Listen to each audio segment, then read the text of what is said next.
Today, I attempt to survive 100 days in Minecraft Xbox One Edition, which first released in 2014 and was discontinued in May of 2018. Part of the Legacy Console Edition, this version's last update was the 1.12 World of Color, meaning it doesn't even have the update Aquatic, making it behind the Xbox 360 in terms of features. On day 1, I spawned in an oak forest and began to gather materials, along with attempting to construct a base of some kind. I ended up digging into a mountain and turning it into my temporary base, although I would continue to use it for storage purposes even after building a large base. On day 2, I immediately started a mine inside of my new home, and after mining for a bit, I found my first iron of the series. After reaching redstone, I went back up to the surface and gathered seeds for my farm and then went to sleep. Also, if you're enjoying this video, make sure to leave a like and subscribe with the bell on so you never miss a new Minecraft video. Helps me out a ton. On day 3, I built a small farm right next to the river near my home and called a couple of pigs bastards before executing them. I then went to explore my world, specifically to find some more exposed caves. After spending what seemed like a decade searching, I finally found a cave not far from a beautiful jungle biome. Throughout this series, I would mine this cave extensively and even place my nether portal here, thus making it one of the most important places in my world. It was in this cave that I had suffered my first death of the game when I accidentally fell into lava and had to respawn back at my home, and I spent the beginning of day 4 traveling back to where I died. I then spent the remainder of the day into day 5 exploring the cave, where I was able to find a spider spawner which had a saddle and a name tag, so not too bad of loot right off the bat. Exploring the cave went super well and I got a lot of vital materials from it, so on day 6 I went back home and got my first achievement of the series, that being the bake bread one. After beginning the chest full of cobblestone achievement and expanding my farm, I went to bed. On day 7, I planted a sugarcane farm and unlocked the adventure time achievement, which at 40 gamer score was my first large achievement of the series. I also spent another decade kidnapping cows and protecting them from creepers so I could get the repopulation achievement. And to conclude my most successful day yet, I got the lie achievement for baking a cake. On day 8, I went mining for a bit and got the dispense with this and delicious fish achievements and made various improvements around home. On day 9, I started searching the world for a village with carrots, which to my bad luck, I would not find for the entire series. I did, however, find a desert village, ocean monument, and woodland mansion. I got excited when I came up upon an igloo because I thought I could get the zombie doctor achievement. However, when I was breaking the iron bar, I accidentally killed the zombie villager. This left me in a really bad mood for the rest of the first stream, and I spent most of day 10 figuring out how to return to base. On day 11, I got the renewable energy achievement and went to continue exploring the cave we found earlier in the series. It was in this cave that I would find my first diamonds in the world, and the subsequent achievement, which even now over 11 years after I first played Minecraft, is still a nice feeling. I kept searching around the cave for more diamonds, however to no avail, which continued into day 12, although I finally got tired of diamond hunting, so I built a nether portal the hard way, that being by creating it through water and lava, which did take a little while. After I finished building the portal, I dug out an area near it so I could store some of the valuables I had mined in case I died in the nether, and of course it was only then did I accidentally stumble across more diamonds. I mean, hey, diamonds are diamonds? I guess you can't really complain now, can you? After storing my valuables, I entered the nether on day 13 and immediately spawned on a shithole, that being a tiny ass island with the immediate stepping stones off the portal being magma blocks. Even though the spawn area kinda sucked, I was extremely blessed to have 2 nether fortresses right next to me, but before I could raid them, I had to build a cobblestone structure around my portal in order to protect it in the case of a ghast attack, which proved necessary because I got attacked by a ghast while building it. Unfortunately, I had to keep returning to the overworld to get more cobblestone, not only for the structure, but also for the staircase I would eventually need to build to the top of the fortress, and this spanned all the way into day 15 when I was finally able to raid the fortress. I did get the archer achievement during that time, however, and when I did raid the fortress, which spanned into day 16, not only did I get some decent loot like diamond horse armor, I also got the into fire and return to sender achievements, which boosted my gamer score by 50 points. I spent the rest of day 16 into 17 trying to figure out how to return back to base, while on day 18 I got the enchanter and librarian achievements, as well as slightly expanding my farm and taming a wolf. Towards the end of the day, I also got the diamonds to you achievement, while on day 19 I made a nether wart farm and collected a ton of snowballs for future blaze fights. On day 20, I finally began construction on what would become my actual house, and it became quite sizable with lots of rooms for chests and other essentials, along with looking fairly decent decent. I continued building it through part of day 27 when I had mostly finished building it, except for a few windows that I wouldn't install for another decade. I also obtained the Have a Cheerful Day achievement during that time. I then headed down my original mine from day 2 and mined out a massive area around a lava pool so I could get the chest full of cobblestone achievement. I also explored a cave while I was at it and found tons of iron and some holy diamonds. I legit found so many minerals while digging out this area that it would supply me with far more beneficial things than an achievement. I also got the iron belly and super fuel achievements during this time as well, before finally getting the chest full of cobblestone one upon returning to base on day 30. I spent the rest of that day through day 32 doing random things around home and building cow and sheep pens so I could get some more leather for my future enchantment room. On day 32, I searched for endermen along with taming my 4th ever wolf, and then started constructing a straight minecart railway system so I could get the On a Rail achievement, which is one of the hardest achievements in the game and requires a shit ton of iron and gold to do. However, it is worth 40 gamer score. I'd built it out towards the jungle biome that I'd seen while exploring my giant cave through day 34 when I ran out of rails right near my ending point, so I decided to explore the nearby mesa biome where I was luckily able to find multiple abandoned mines and plunder their rails, allowing me to finish my minecart system and get the achievement for it. On day 35, as part of my ultimate goal of going to the end, I attempted to hunt for endermen. However, they proved extremely elusive, and when I did find one, it killed me before I could get his pearl. I ended up trying to kill endermen all the way through day 36 when I finally did kill one. However, the absolute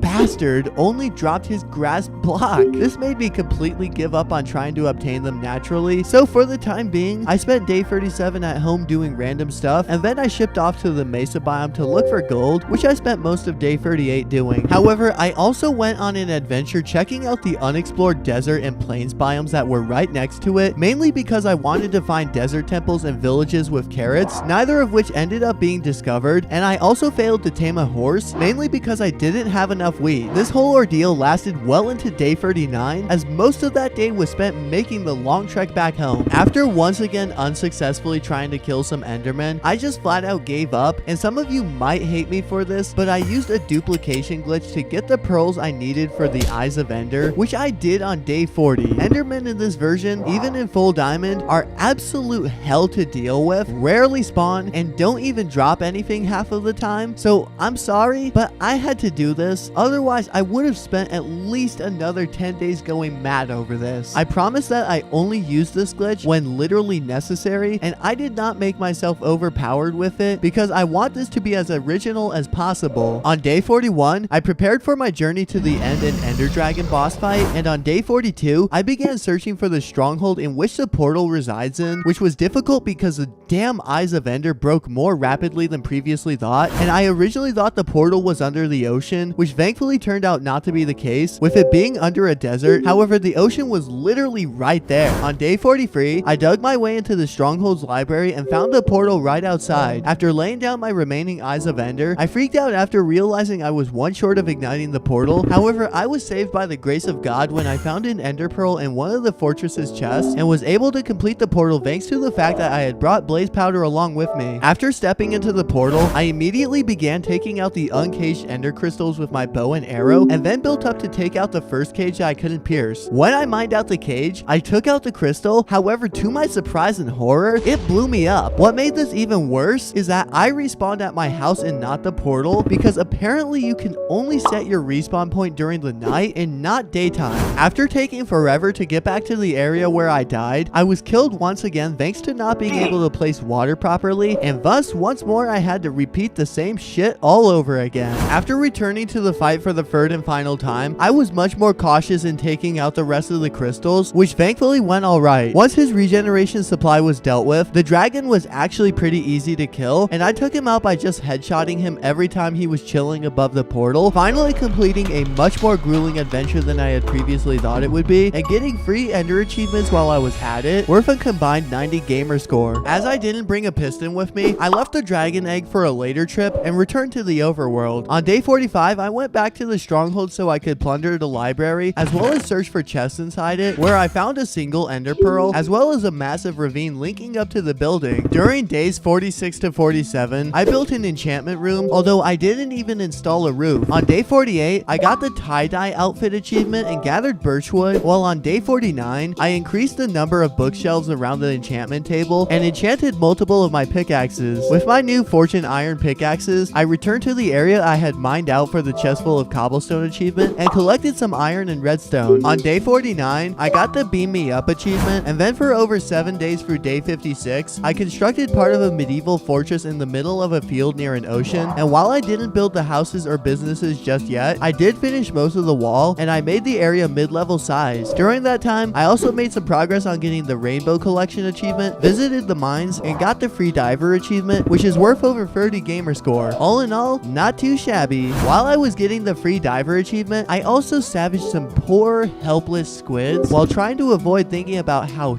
hideous ocean terrain was before the update aquatic. On day 57, I made an anvil and put looting and sharpness 2 on an iron sword, which I did because I didn't have a diamond sword at the time, and I wanted a good weapon so I could survive my next goal, which was raiding an ocean monument. I also brewed some water breathing and strength potions and made various other preparations for the grand journey. On day 58, I embarked on the adventure and arrived at the ocean temple after a couple minutes of searching. One of 3 ocean temples I had previously seen, I already knew where to look, so getting there wasn't too hard. Upon arriving, I mined my way into the top of the monument where the Elder Guardian resides and probably dispatched him, although apparently there was a second one which I couldn't find, and as a result, I was given miner's fatigue by the bastard for the entire raid and had to drink lots of milk, which had the adverse effect of nullifying my potions as well. I realized that I didn't have enough potions to stay there for much longer, so I fled the area and spent the next 20 minutes trying to find my way home. Through days 59 to 60, I got the dry spell achievement and then went home to brew some more potions so I could return to the monument. On day 61, I returned to the ocean monument and spent the next 20 minutes trying unsuccessfully to find the Elder Guardian, who kept giving me miner's fatigue, which resulted in me only getting a few shards and blocks that I wanted, although I think I got a decent amount of sponges.